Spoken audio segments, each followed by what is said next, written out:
Gangs of Porbandar. Boss, ये tagline ही brand है।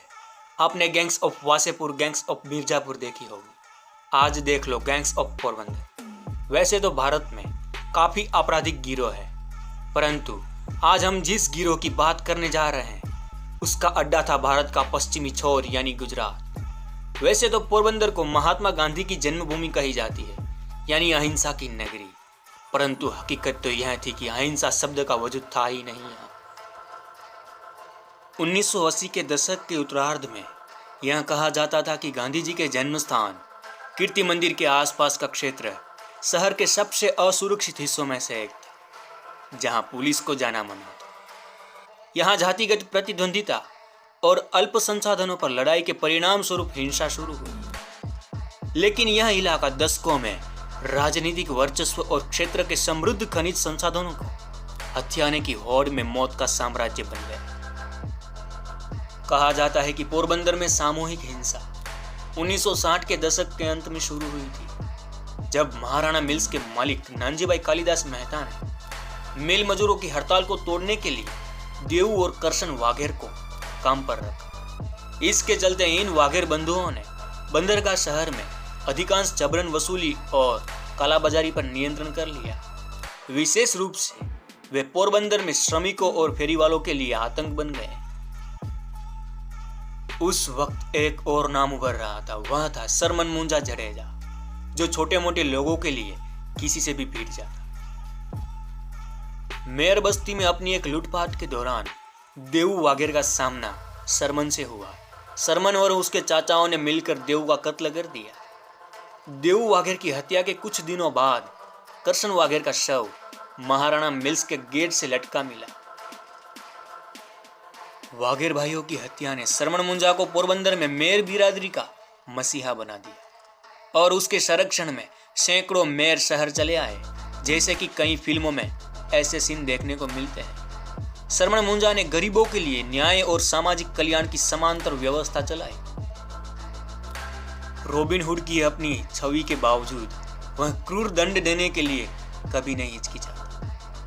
हालांकि वह स्वाध्याय आंदोलन के पांडुरंग आठवेले से प्रभावित हुए और हिंसा का रास्ता छोड़ सामान्य जिंदगी शुरू ही करने वाले थे, तब काला केशव के नेतृत्व वाले एक गिरोह ने सरमन मुंजा का कत्ल कर दिया। बाहों में गजब की ताकत, सिर पर पगड़ी, लंबी लंबी मूछों वाले मेयर सरमन के बिना अधूरे थे। तब आई गैंग्स ऑफ पोरबंदर की कमान संभालने गॉड मदर संतोखबेन जडेजा, जो सरमन मुंजा की पत्नी थी। ब्रिटेन से वापस आए सरमन के भाई बुरा के साथ मिलकर संतोखबेन ने बदला लेना शुरू किया, लेकिन संतोखबेन अपने पति से कहीं अधिक चतुर संचालिका साबित हुई। वह पैसे और राजनीति की ताकत को बेहतर ढंग से समझती थी और कहा जाता है कि उसने पोरबंदर के रियल एस्टेट, खनन और परिवहन व्यवसाय में अपना दबदबा कायम कर लिया। पति के हथियारों को एक एक कर साफ कर दिया। मुंजा के हथियारों को कथित रूप से हथियार से लैस करने वाले भाजपा पार्षद केशु ओडेदरा की 2005 में गोली मारकर हत्या कर दी गई। उस मामले में संतोखबेन और उसके दो बेटे कांधल और करण को गिरफ्तार कर लिया। यह रक्तांचल यहीं खत्म नहीं होता। 20 मई 2006 को कंधल जडेजा की पत्नी रेखा की दिन दहाड़े हत्या कर दी गई, परंतु संतोखबेन जानती थी राजनीति से ऊपर कोई नहीं। 1990 का विधानसभा चुनाव लड़ा और भारी अंतर से जीत हासिल की। इस जीत ने संतोखबेन को गुजरात के सबसे बड़े शक्तिशाली व्यक्ति में शामिल कर दिया। अब और एक चेहरा गैंग्स ऑफ पोरबंदर में उभरता हुआ नजर आ रहा था, वह था भीमा दुला ओडेदरा। आपको बता दे, भाजपा और संतोखबेन को 36 का आंकड़ा था। भाजपा संतोखबेन को किसी भी हालत में गिराना चाहती थी और उन्हें यह चेहरा दिखा। 1995 में राज्य में सत्ता में आई भाजपा ने भीमा ओडेदरा को संतोखबेन के लिए एक उपयोगी प्रतिकार के रूप में देखा और उन्हें सक्रिय रूप से बढ़ावा देना शुरू किया। इसके चलते करशन दुला ओडेदरा, बाबू बोखीरिया और भीमा दुला ओडेदरा, यह तीनों मिलकर पोरबंदर की राजनीति में तेजी से उभरने लगे। सीटें जीती तो पोरबंदर, कुतियाना और राणावाओं में चूना पत्थर, बॉक्साइट और चाक खनन उद्योग पर नियंत्रण कर लिया। रूढ़िवादी अनुमानों के अनुसार पोरबंदर में अवैध खनन से सालाना 1000 करोड़ रुपये का कारोबार होता था। दूसरी ओर गैंग्स ऑफ पोरबंदर में बाबू बोखीरिया और अर्जुन मोढवाडिया की राजनीति की दंगल भी शामिल है। हालांकि पोरबंदर में अपराध और राजनीति के बीच संबंध केवल मेर समुदाय तक सीमित नहीं है।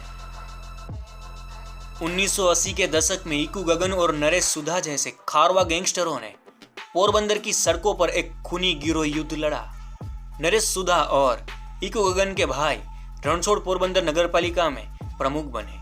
एक समय पोरबंदर में ऐसा था जब आधे पोरबंदर पर इन लोगों का साम्राज्य था। 14 अक्टूबर 2017 को भीमादुला ओडेद्रा को डबल मर्डर केस में अदालत ने आजीवन कारावास की सजा सुनाई, जिसके साथ पोरबंदर के अपराध के इतिहास का एक अध्याय मानो खत्म ही हो गया।